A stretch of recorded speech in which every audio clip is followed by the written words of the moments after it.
All right, here we go, everybody. It is Saturday. Man, I got to tell you, I am so excited you are here, Mr. Dizzy Drew. Thanks for coming down. Hell yeah. I know you had a long walk, brother. I don't know, what was that, 42 steps over to my house? Maybe 50. Maybe 50. You bring your dog, my dog. One of my dogs are in heat. Everybody's laying around salivating. That's disgusting. Is that what that smell is? That was actually me. That's called a little Thai food yesterday. Well, they asked you if you wanted medium, spicy, or Hi, very spicy. Thank you. I go in the bathroom, dude. There's no toilet paper. There's no hand paper. And there's no soap.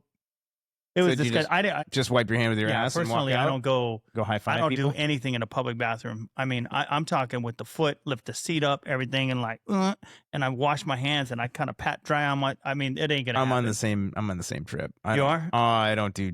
People are nasty. People are gross. Nasty. More importantly, I've been looking forward to this because we're going to be talking about one of the greatest people that impacted the National Football League, and that's John Madden. And I've been bugging the shit out of you for months, for I think years, About what? watch this documentary. Oh, this particular documentary, yeah. All Madden. Well, I Yep. can't say years because it came out in 2021. So It's been a while. it was a Fox Sports Yeah. I think so. special. Yeah. Yeah. Found the link. Oh my gosh, I couldn't find it anywhere. And if you guys are a big fan of this documentary, All Madden, you can't. It's not on any platform, man. I found it on YouTube, and it was a YouTube. recording of a showing that was on the NFL Network with all the ads and everything included. That's insane. Yeah, nuts. I'm wondering why it's not out there because it's a great documentary. It's such great documentary, and we'll post the link in the comments. But I got to tell you, this whole thing made me cry a little bit. I mean, America is baseball, football, sports, Americana, man. And ever since I was growing up, football's always been a part of my life.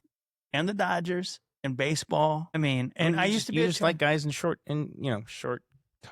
tight pants. It's all right. Normal. I mean, who doesn't, right? Let's be honest here. I mean, nobody listens to us anyway. No, we can say whatever we want. Nobody Good cares. God. Nobody cares. We have a mailman that I'm just joking. Anyways, this documentary is amazing. And there's a lot of things going on in life right now. And I got to tell you, I'm a huge sports nut, man. Oh, and I like to put down a little money every once in a while. And the funny thing is that last night we had the Pacers against the Cavaliers. Hell yeah, baby. And then we had OKC over the Timberwolves, right? Mm. So Pacers I took the Pacers at +5 and I took the under at 230. Didn't happen. Then I took right? OKC -10, and then I took the over at 232.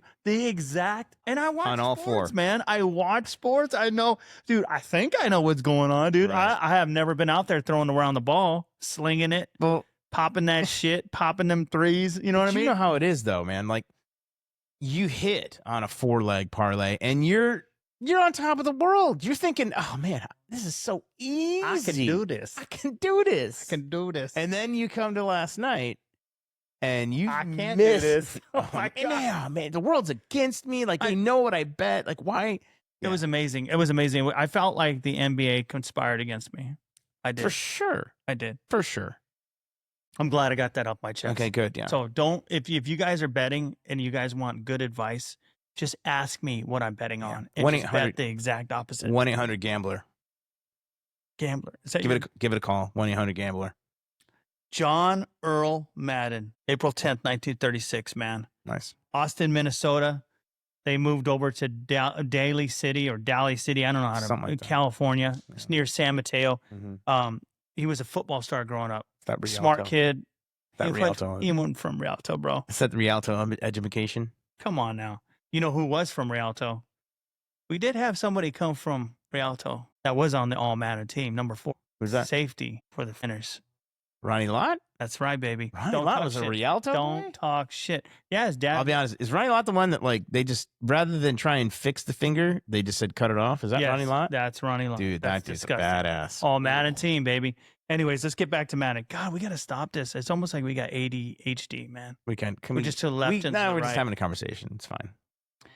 You know, he's a big football star, and he went to this college, this little college. Well, actually, he first started out, and he got a scholarship, pre-law to the scholarship. A little Judd Nelson. I like that. Is it Breakfast Club. Judd Nelson? Yeah. Yeah. Judd Nelson. when he's pumping that basketball out. Wow, that's kind of nice. Good time. He went to the College of San Mateo. I'm sorry, he got a scholarship to you're messing me up. He got a scholarship to University of Oregon for pre-law. Smart dude. And he ended up getting hurt there. So he went back home, went to the College of San Mateo, which is interesting because I was like, College of San Mateo? Because the only person I know that's from San Mateo is Tom Brady, right? That's right. He is. Yeah. So, and I'm thinking, okay, but he didn't play there. He went over to your boys. Well, you're not a big Wolverines fan, right? No. No? I was born and raised in Kalamazoo, which is 2 hours away from Detroit. Yeah, but you're a Cleveland Browns fan. Yeah. You're not a Detroit Lions fan. My father grew up in Akron. I am a Cleveland Browns fan. I'm a Cleveland Indians fan and a Cleveland Cavaliers fan. Ohio State. Are you finished? No, I can keep going. So I was thinking, the College of San Mateo, we had two guys that not played in the NFL. One was a coach. I think Bill Walsh did. Oh, I just said it. Bill Walsh did play in the NFL, but he ended up being a coach. Mm-hmm. But the gem was somebody that's a no-namer, somebody that actually went to the NFL, worked his fucking ass off. If you ever do any history on this kid, makes it up to a starter for the Patriots, playing under Tom Brady, and even got the MVP at the Super Bowl. Who was that? Julian Edelman? Julian Edelman. Squinty-eyed F-boy, as he was called. That was funny, man. If you guys ever get a chance to check out the roast of Tom Brady, man. Hilarious. He's pretty funny. Hilarious. I like that, man. So he goes back and forth to, he goes back over to College of San Mateo, and then he ends up at the University, well, it's not university, it's California State University, San Luis Obispo, Polytech. Mm-hmm. So he gets his teaching degree, and then he gets a master's degree. I got to say, it's like, considering watching the whole thing, it's very, very fitting that he was getting a teaching degree. We'll talk about that, but go ahead. Were you tying that into the commentation? I like that. Okay. All right. Anyways, his coaching career started at a junior college called Allen Hancock, like your buddy, in Santa Maria, California. And then he ended up being the assistant coach, and then eventually he became the general coach or the head coach. Head coach. Yeah. But, and after that, he moved down to San Diego State University for the Aztecs down in Mission Valley. Everybody I know that went to San Diego State had a very good time at San Diego State. Really? Well, what's there not to like, man? You got Mission Beach. Just party school, from what I understand. Oh, it's a great school. It's a great location. San Diego is great, but I got to tell you, recently I went down there. What a dump. Really? Ugh. Like downtown or just? I went downtown, and then we went down to Mission Beach, and we kind of walked up and down the beach. And there was a bunch of protesters, politics, all kinds of shit. And I'm like, what a bunch of major monkeys, cities man. have that kind of stuff. Yeah, and the funny thing is I'm like, I look at my kids, and they're like, what? I said, the funny thing is whether you're on the left, the right, the middle, up, or down, who's got time for that shit? I don't. Hey, Tom, you want to go down and figure out what the fuck is going on with this president, or the left or the right, and let's make some shitty science because we can't spell and do some stupid cartoon characters. Sorry, I gotta go to work. Apologies. Dude, I gotta work, and then when I'm off work, man, I gotta work on the car. I got a podcast. I gotta see my buddy Drew. Dizzy, what up? Dizzy Drew. I gotta go bug him 5 times a day. I probably call you 6 or 7 times a day. It's like having a girlfriend. I don't know what's Trey doing there. I think he's working it. I like the way you work it. Yo, diggity. Anyways, he ends up becoming the head coach at San Diego State University. And who puts his eyeball on him? Mr. Slicked backed hair, fighting the NFL, Mr. Al Davis. And the chains. And the chains, The baby. chains from the glasses. So Al Davis hires him as a linebacker coach, which is weird to me, right? I mean, he was an offensive lineman. I guess as an offensive lineman, you would know how to, you would have to know your enemy, right? Sun Tzu, baby. It's the big uglies, and you got to know what that game. You got to know that game, right? Mm-hmm. So, I mean, okay, I can see that correlation, but the head coach for the Raiders goes to Pittsburgh at that time, and they don't have a head coach. So what does Al Davis do? He picks him up as a head coach. And the funny thing is that at that time, he was 32 years old. Young. How could you have that maturity? You're taking a major NFL team. How old was the Rams' current head coach? I can't remember his name. I think it was 38. No, he was like 35. Was he? Yeah, he was young. Sean McVay. Sean McVay. I wonder how old Sean McVay was when he got hired and won a Super Bowl. Or did they ever win it? Yeah, they win it. He won it. That's right. He won it with Stafford. Yeah. And they went to the Super Bowl with the other quarterback that they traded with Detroit. I don't know. I'm not prepared to talk about this. I'm sorry. Just if you don't have it off the top of your head, I'm just thinking about it. Because anyway, looking at you, you do have a lot of room at the top of your head. It's there. And everybody, this is the first time we're going to be on camera, so you can actually see what the hell I look like, because I am a scumbag from Rialto, California. And this gentleman, go ahead, tell him a little bit about yourself. Me? Are you adjusting your camera? I'm adjusting the camera because I like the way your camera looks, and my camera, I don't like it. I got too much headroom. I don't know, whatever. Well, when your head is, when it's 80% of the camera. Holy shit. It's just giving the bounce back of the your light. Poor mother. Your poor mother. Oh, about me? Yeah. Originally from Michigan, born and raised, moved out to LA, hated LA, too many damn people. LA sucks. It's a nice place to visit, but not to live. You were living in LA with your best old friend, Ray? In LA. I was at Los Angelino. And then I moved away from LA and ended up here in the Palm Springs area. So, and now I live across the street from a retard. Bob is not a retard. No, I'm talking about you. Oh, yeah. Well, yeah. Hey, you got two ways to go. You could be advanced or you could be retarded. Hey, they got metrics for this kind of thing. And you kind of fit, got those metrics. The best thing, when you talk about that, he was like, I was watching The Wolf of Wall Street where the guy was saying he slept with his cousin. They had a kid. And Leo DiCaprio was saying to him, aren't you worried about, the kid being a little retarded or whatever? And he goes, no, we would just drive her out to the country and just like open the door and just go, be free. Just go. It just let her live her life. You know what I mean? Like, oh my God. Let's get back to John Madden as a coach. And I'm sorry, guys. This is the first time we have a video, so we're kind of all over the place. We're getting better and we're going to work on everything. So please give us some comments. Please leave some feedback for us. They said John Madden was the funniest coach. He was so fucking passionate. He had 3 rules. Man. And be on time, pay attention, and when I ask you to fucking play hard, you play hard. I think it's pretty good. Pretty good for life. Roger Goodell said John Madden was to the NFL as Elvis was to rock and roll. Well, I mean, what bigger compliment is that? It's pretty huge. Certainly. Huge, dude. Huge. I mean, just his whole demeanor, his attitude, his passion. I mean, it's infectious.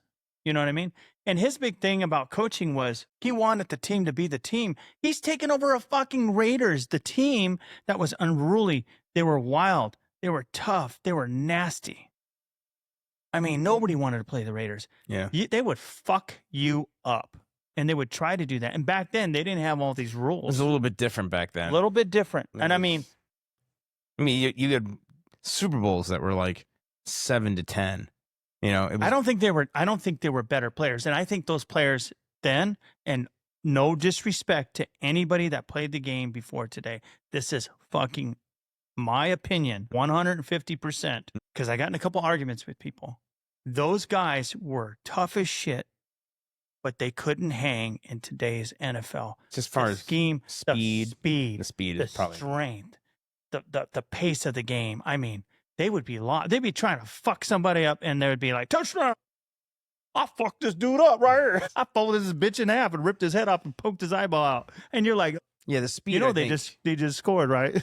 I think the speed is the number one, dude. The speed, the strength. It's just because of their ability to build muscle and build stamina and all of that. Yeah, just the science of it. Offense, and we're passing more. I mean, everything's complex. I mean, the studying, especially when Paul Brown gets into this whole thing and they start, reading tape, and I mean, it's crazy now. They said he was amazing to watch though, because he was just always this disheveled guy. He wore a sideline pass on his belt, on his hip, a little tag. I'm like, what the fuck? Everybody knows who you are, John. Are you kidding me?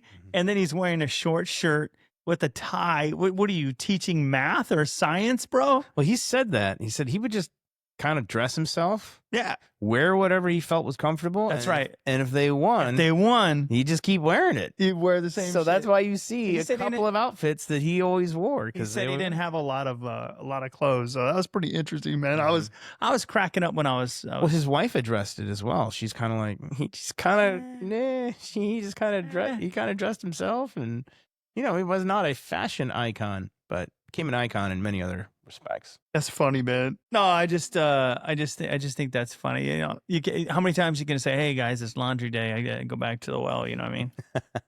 But one of the things he said about the Raiders was he says the more rules you have, and you probably heard this in the documentary. He says the more rules you have, the more rules these guys can break. And he goes, I just wanted them to be them. You be you, and I'll be me. You know what I mean? And as a manager, I manage things in life, and so do you. As a manager, control can be a challenge. It can be an insecurity if you don't have control. I know many people that squeeze their control so hard that everything just ends up squeezing outside of their control. They squeeze the shit out of it. Like squeezing some ground beef. Or something, yeah. Or an egg. Ugh, okay. But what I'm saying is you're right. But and I do it too at times. You always have to have that yin and the yang. You got to let loose a little bit, and you got to almost like the retarded kid on Wolf of Wall Street. Go free. Go free. That's always what I think he understood people, and he kind of recognized that, you know what, you can't micromanage. Can't micromanage. But the funny thing he said was, he's like, all this bullshit about, hey, we need to dress up when we go into a new city, and we need to be proud. He said, nobody that fucking wore a tie won the game. What does that mean? Because you wore a tie, we're going to win the game? He goes, no, I want these guys to be the guys, and I want them to be them. And, we got to let these guys be themselves. The funny thing is that, everybody says that he drove a bus around, right? Yep. Because he had a fear of flying. Mm-hmm. And I want to address that real quick, because coaching to me was the biggest thing, because that set the foundation for his 2 other Hall of Fame careers. Right. But everybody says that he had a fear of flying. That didn't develop till later on. And then I did a little research, and he had a lot of friends die at Cal Poly. Really? St. Louis Obispo, yeah. He had, there was, I guess, 16 guys from the football team. One was like a assistant coach, another was a team manager or something like that. 16 guys died in a plane crash. So, and that really affected him, but that didn't affect him till later on in life. I don't remember how. I didn't know that. Yeah. They don't talk. That wasn't in the documentary, was it? No, I watched a couple other things too. Crazy. I did a lot of reading. 16 people died. So, what everybody's always like, his fear of flying was a reason why he didn't fly around when he started doing the commentary. Mm-hmm. And I know that you're going to get into this a little bit, but it was more of he was a claustrophobic, and it didn't come out till later. Yeah. I get claustrophobic as well. I hate planes. Did you? And it's not, I'm not scared that the thing's going to go down. I'm not worried about that. I'm not worried about that. I don't like germs, bro. And I don't like people, and I don't like smells. Yeah. I don't like mouth breathers. I don't like farters. I don't like gassy people. That's people walking around with different perfumes. It just grosses me the fuck out. Yeah. And there's always somebody busting ass on the plane. Always. I got to tell you, one time I was sitting there and I'm just like holding my finger over my nose. It was very sour. I'm like a curry freaking bondigas asparagus. Why would an airport have Skyline chili as an option? And there's a special place in hell for people that eat chili on their layover. There's a special place. I got to tell you, some guy was squeezing one up, and I stood up on the plane. I turned around and says, whoever is farting, go to the back and take a shit. You did not. I swear, strike me down. I was so pissed. Oh my God. I said, go to the back of the plane and take a shit, because I'm sure we're all tired of fucking smelling this. Ugh. And you know what? People started clapping. I'm not joking. It was just like how long you know her? How long have you known her? Anyways, and then he retires from coaching. That was a pretty emotional time. Pretty emotional moment. How are you going to? You're on top. Yeah, you're the man. And his family was like, Al Davis is throwing money at him. He's like, where are you going, bro? Well, I got Virginia. His wife I mean, the toll it took. I think he almost lost his marriage. I think so. I think there had to be something. They didn't get into it. They didn't frame it like that, but no. There was some allusion to. He's got young boys at home. He had his family. Virginia, he was married to her for 61 years. I mean, she even said the sacrifices we made for him to be, to do what he dreamed of doing was amazing. And here he is, man, retiring, after 10 years. So at 42, he retires? That's me. Boom. Boom. I was just like, how many, and I'm talking to all you guys out there, how many of you guys would give up the con for your wife when you have that much fame? And I'm not trying to say I would or I wouldn't. That's a personal thing. And you ask yourself that too, if you're on top of the world, you're famous, you're making some serious coin. Yeah. For the time. Mm-hmm. Well, I mean, if he's on top of his game. Well, if it was relative today, I mean, he's making some smoking money. Sure. I mean, and he's worth what, $200 million? But a lot of that has to do with his third career. I mean, yeah. How many would actually? I mean, fucking ego, narcissism. I mean, how could you actually let that go? Be tough to do. He did it because he loved his wife. To get on the top, man. To get on the top. Fucking good man, dude. That's a solid leader. Showing an example what a fucking man for family. For his family. Because family is where it's at. Mm-hmm. So, anyways. We're getting too serious, man. We need to lighten up. I probably need to make fun of you or something. I mean, look at you. Now everybody can see you. I can bust your chops, I'm boy. not nearly as big as you say I am. Well, we can't see your dicky-do. That might be by design. Maybe. I hate this chair. We'll have to get new chairs. We're going to situate differently, but still. I'm sitting back. So this guy's in my house. It's comfy. Sitting in my fucking chair, and now you're going to talk shit. You're over there. Yesterday, you were kneading dough in that chair. I'm sorry, last week when we were talking. Oh, yeah. You're over there pulling on your bubble gum like you sat in some bubble gum, and I had to call you out. Got to adjust when you got to adjust, bro. Yeah, an adjustment is 2 to 3 pulls. Well, for you. 2 to 3 pulls. For you. Brother, you ain't got nothing like that. When you're packing. So when you're packing, that usually refers to your crank. Not your ammunition. Oh, my ammunition's pretty large. I got an arsenal. Security. Oh my God. So he retires. Retires, man. What are you going to do? Well, he kind of sat there and was at home and recognized just the kids were at school, kids were at practice. His wife was had her own business actually, and he was just talking to the dog. That's what he was doing. Found himself just talking to the dogs. So the opportunity about a year later presented itself, and he got an opportunity to go and become a color commentator for CBS. What's a color commentator? It's more like, it's not play-by-play. It's somebody who fills the void between the plays, that talks about So it's like the taint. Not sure how that plays into it. It fills the void between it's the fruit and the exhaust pipe. Very, very well said. I'm just calling a spade over here. So, an ice cream, that would be the white portion of the Neapolitan, right? It's the Neapolitan. Right? Because let's bring this up again, because the front, right? We PG? The front would be the strawberry. Are we PG over here? So he got an opportunity. He started off small, couple games here and there. Didn't really, was into it, but was learning. I mean, very raw. Had never done broadcasting, did not want to do broadcasting. He didn't think much of broadcasting. And even Howard Cosell was just like a kind of a joke. Howard Cosell? Yeah, it was like, who's Howard Cosell? He's never played. He's never done anything. He didn't really give him much respect. So he didn't really give broadcasting much respect. Howard Cosell. So in 1979, a year after he retires, he starts doing commentating on CBS. And he doesn't have a partner. He doesn't have a set, he's just kind of here and there. He's showing up on color commentating for different play-by-plays, different games.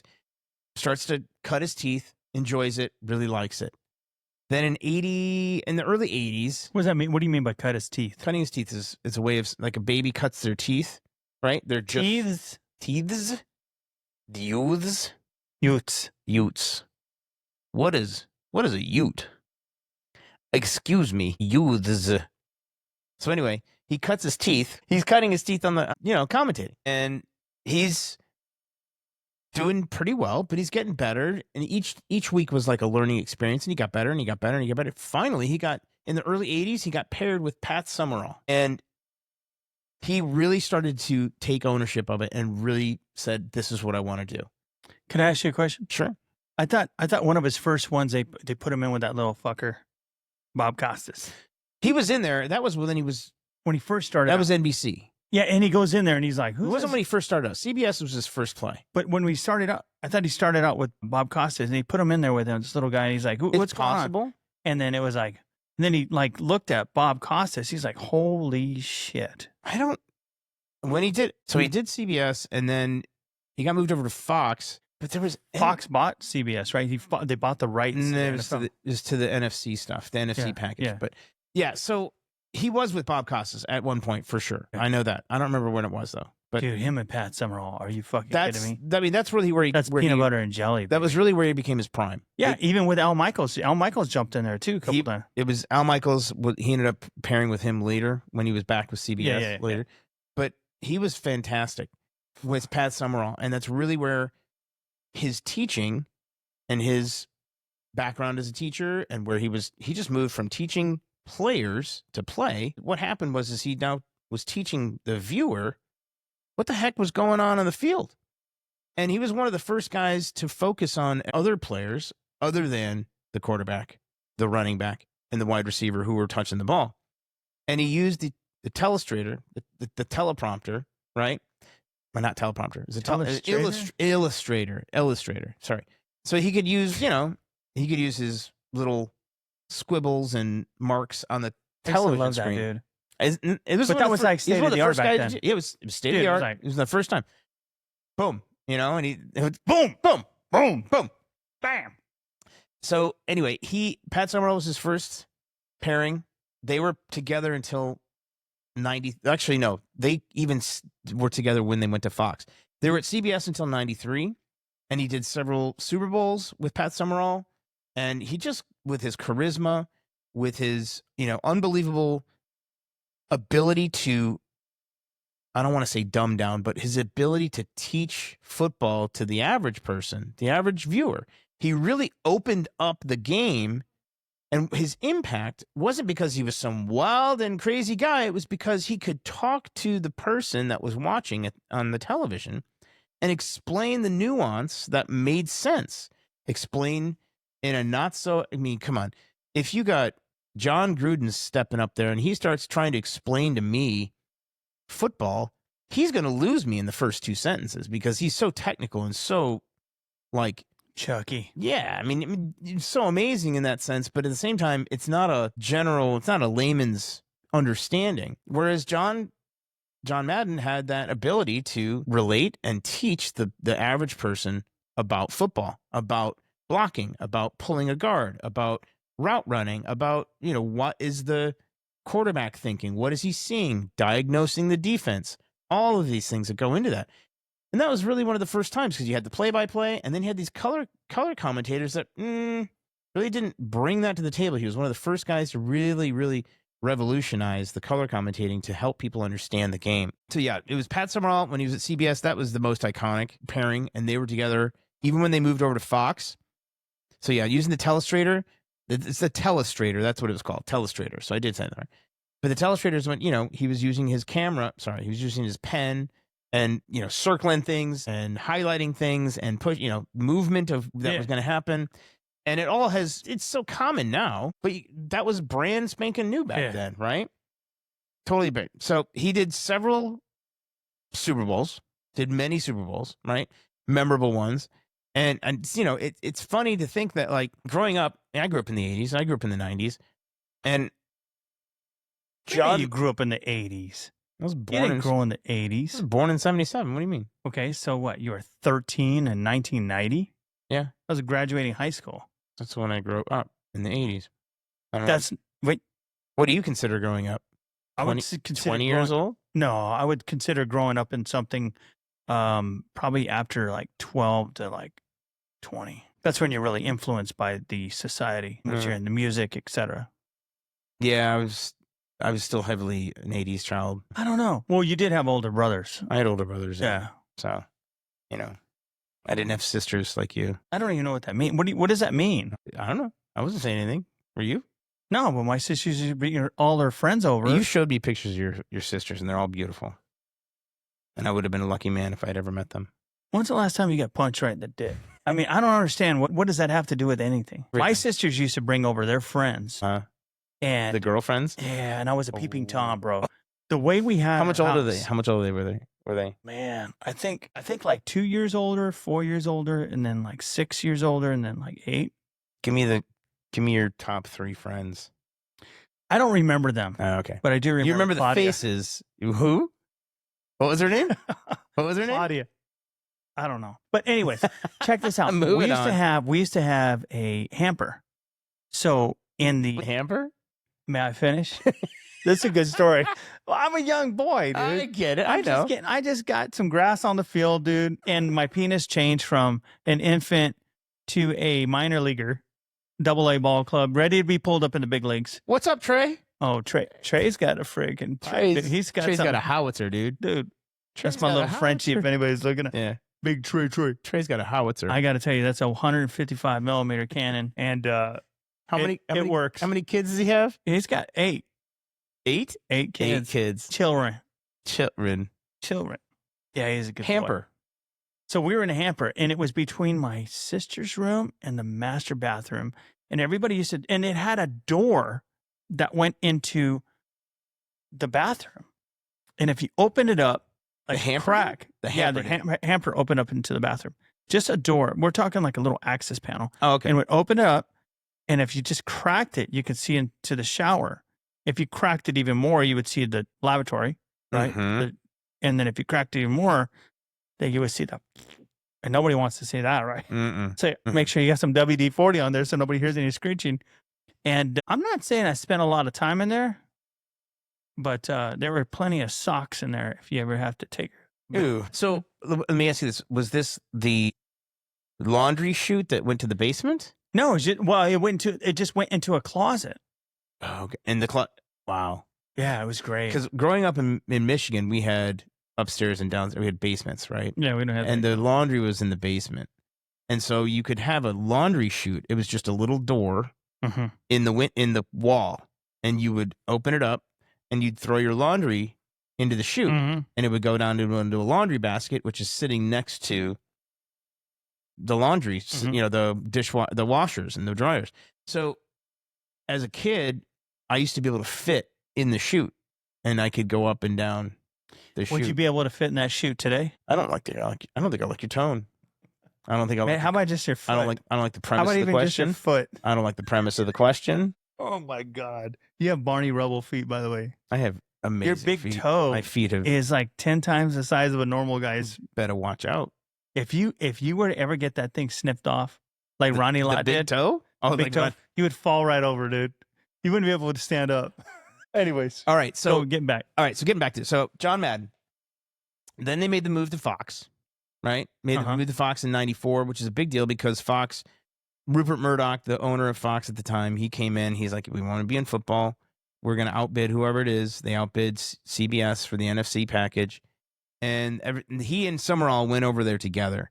And they ended up just continuing. It was seamless continuing development of his legend, right? And his impact on football.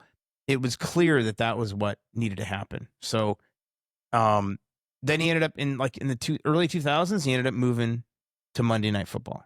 And that's where he regained with because Pat Summerall retired. Yeah. Pat Summerall retired. So he and Al Michaels started doing Monday Night Football. It was like 2002 to 2005.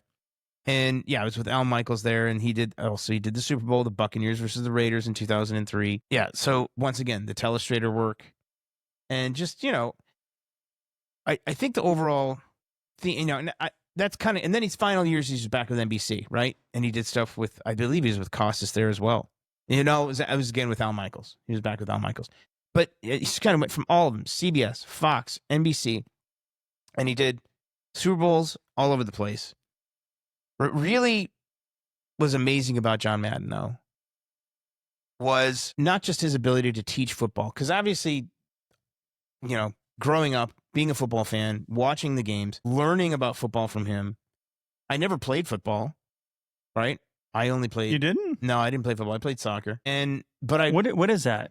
It's where you kick the ball with your foot. Oh, that's when you guys don't shower together.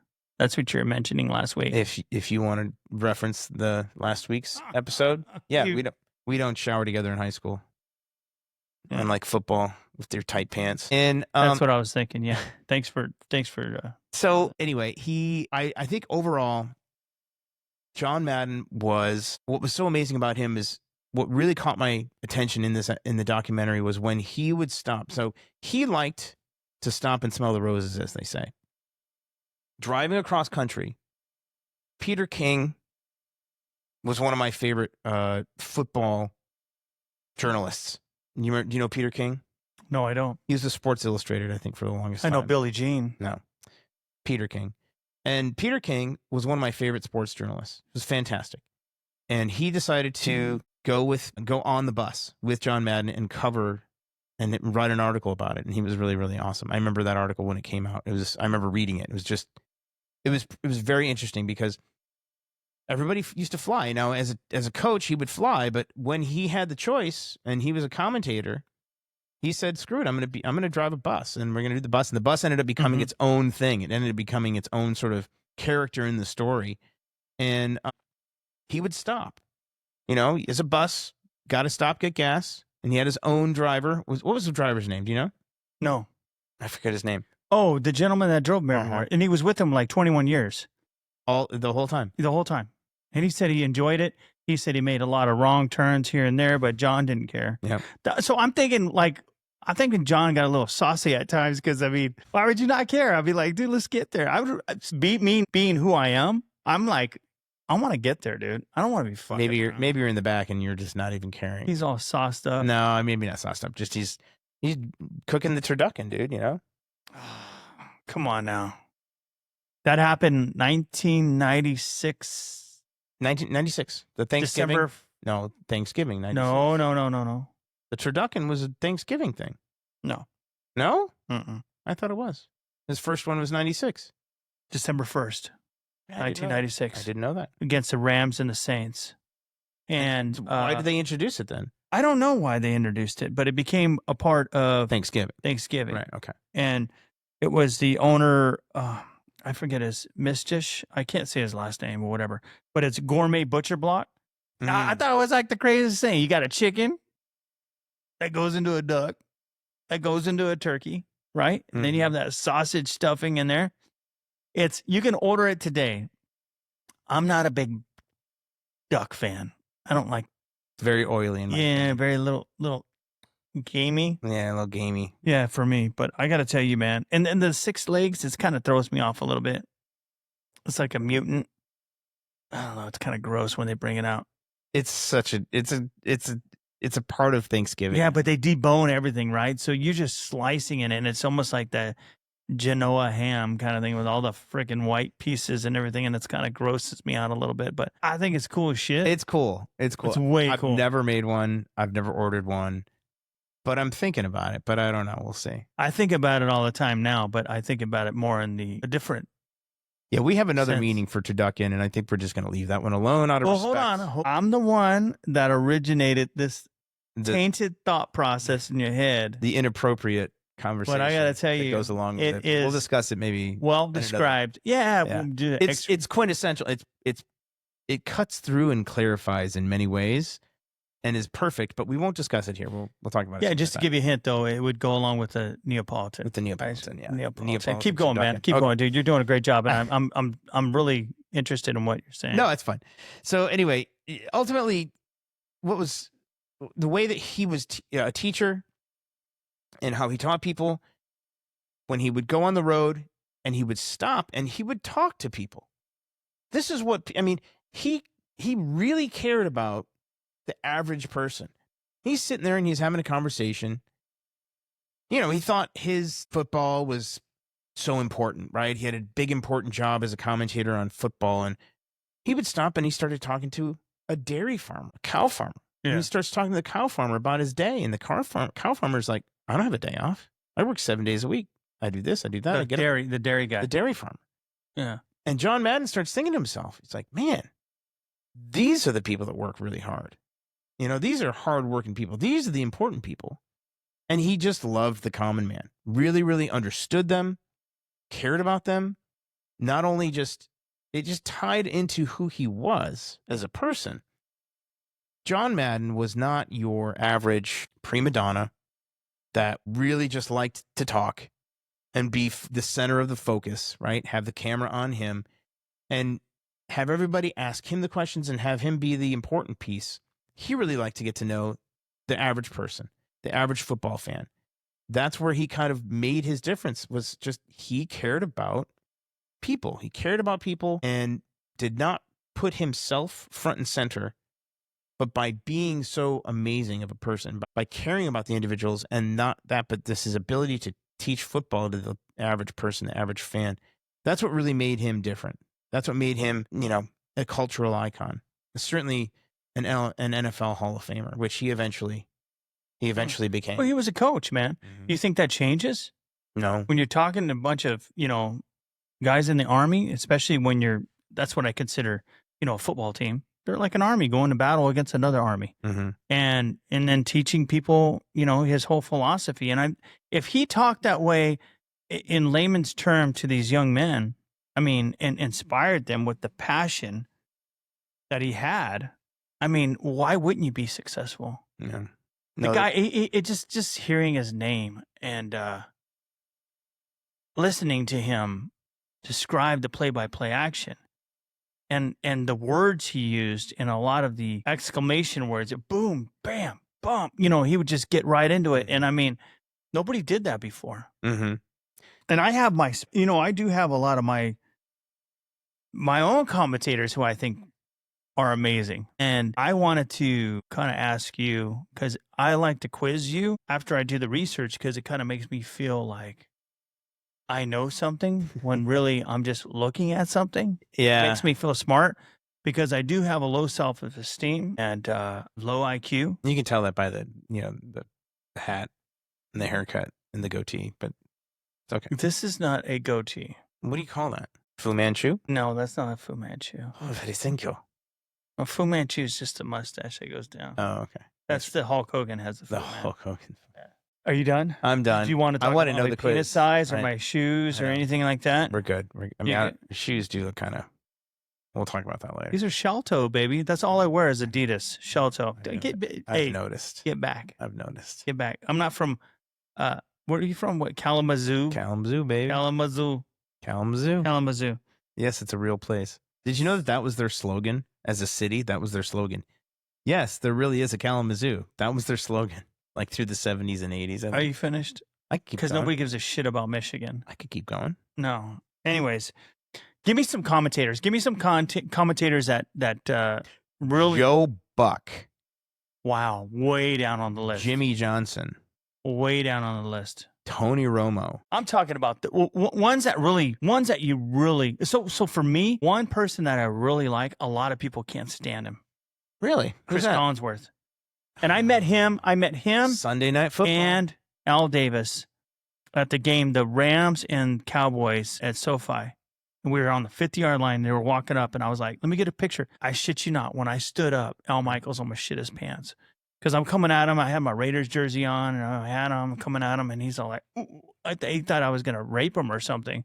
And I'm like, you are intimidating and scary looking. Was he concerned about your height? Was he like, is this a little person coming at me? Was he like? He was like looking around. Is this dwarf day? Does he have an irrational fear? An irrational fear of small people?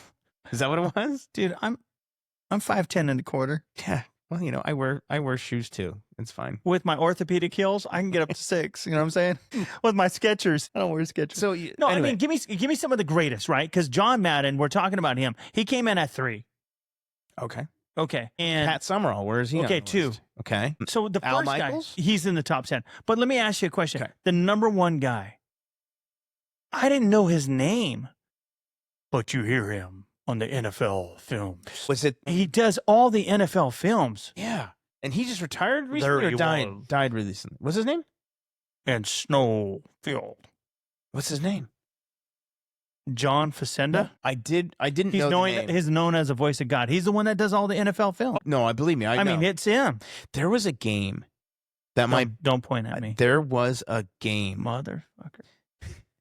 Security. when VHS was pretty popular. It was before DVDs. There was a Not before beta. okay, Mr. Sony.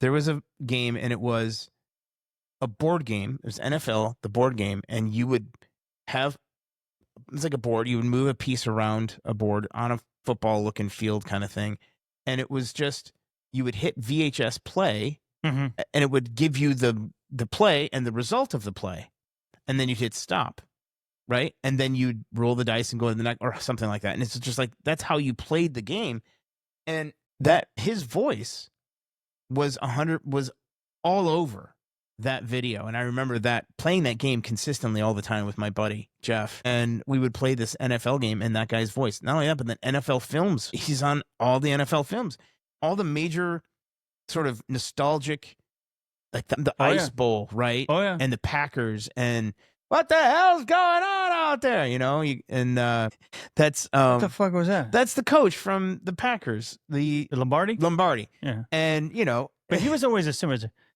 The Detroit Lions down 26-5. Come back against the Chicago Bears. Yeah. And 0-degree weather. like you don't know him, but you know him.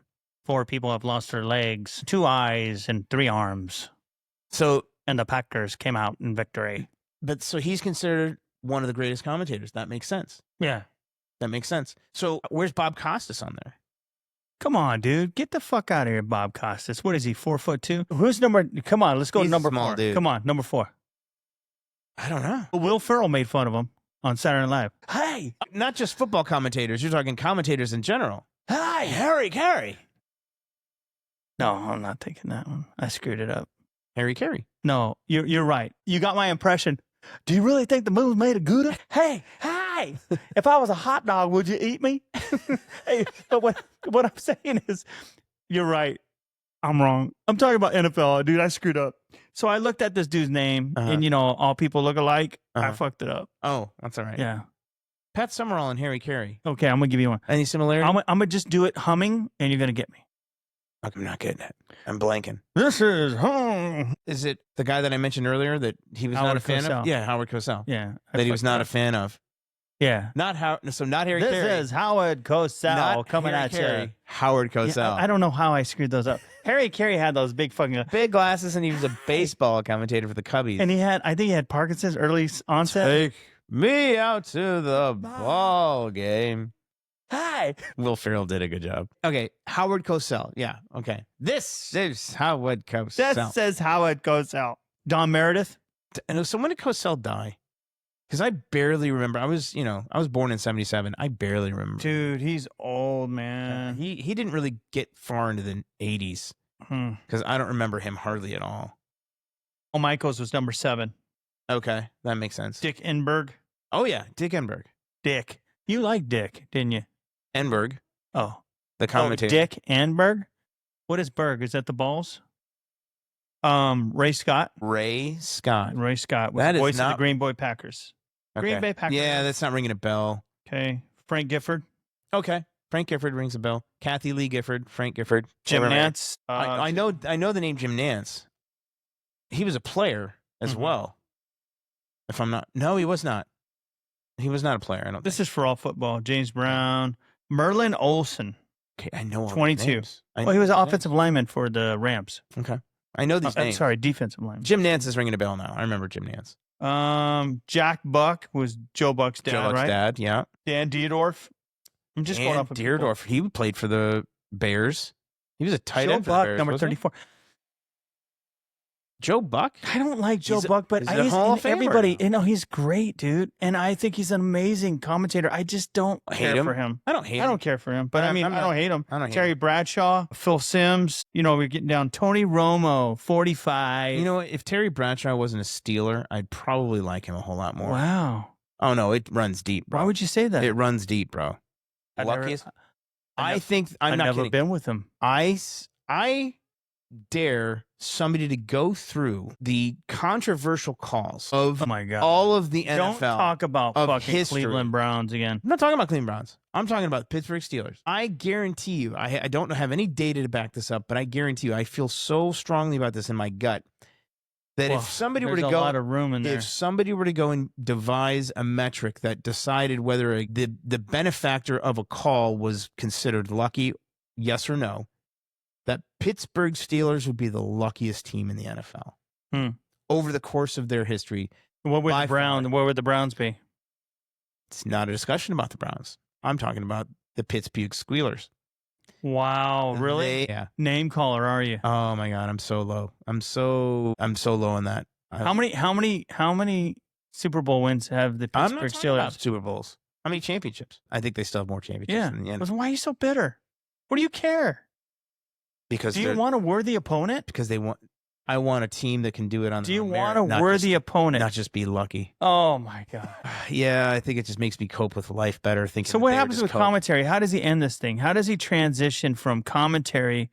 And because he starts doing other things, and I know some of the other things he started working on was he was an author, and I don't think a lot of people understood that. He wrote some books. Tell me more about Not that. just 1 or 2 books. He wrote 63 books. Any of them a cooking book? I don't know. I didn't read them all. Okay. I figured, hey man, let's go. Why don't you look that shit up? I will. Let's go get the John Madden cookbook. Let's go get the John Madden cooking book. Well, you got to put the oil in, and then you got to put the vinegar in, and then you got to put the chicken in, and it's comes out. And once the chicken's done, boom, Boom. Boom. Tough acting, tenacting. get in here, little fuckers, and let's eat. Fucking do it.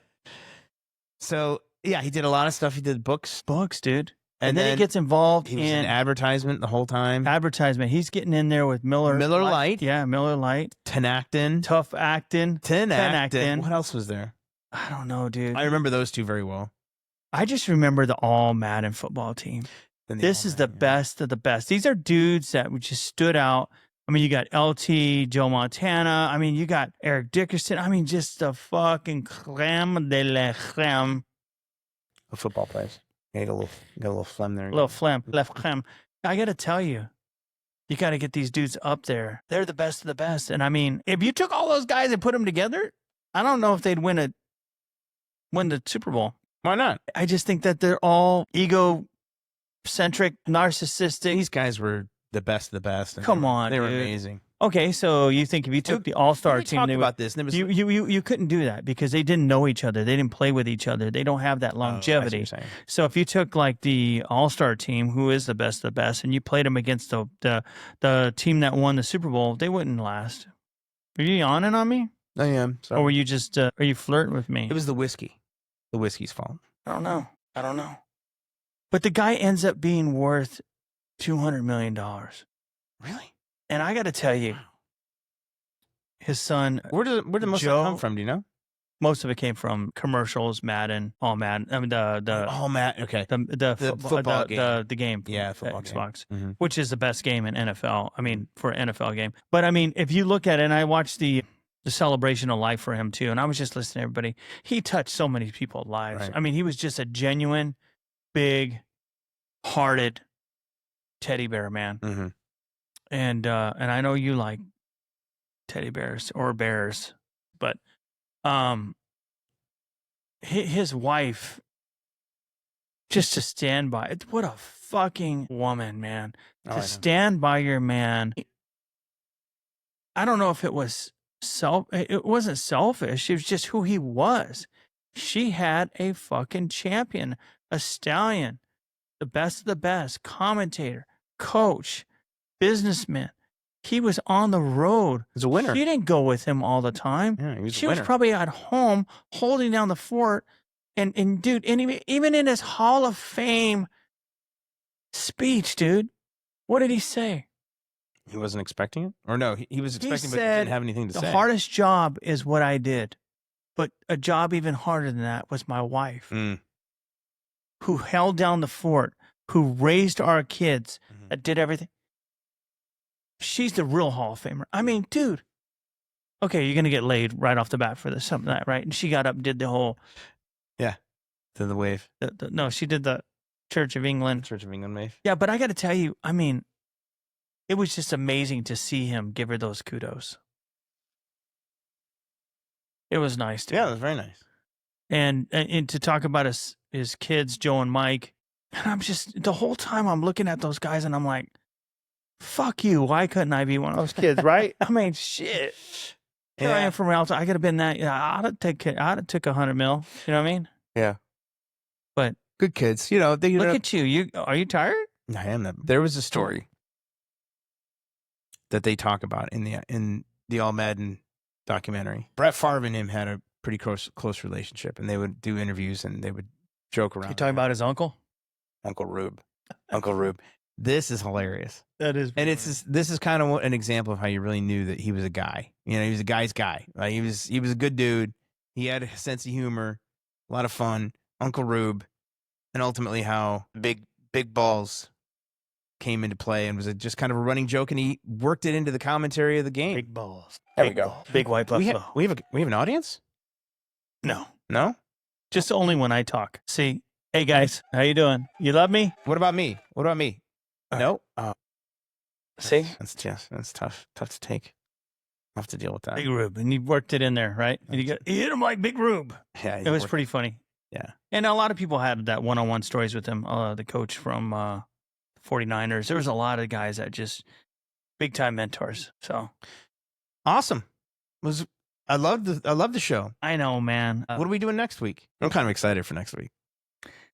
You guys want to hear what we're doing next week? I got to tell you, I am going to be talking to my buddy Dizzy Drew, and we're going to have a special guest, JoJo.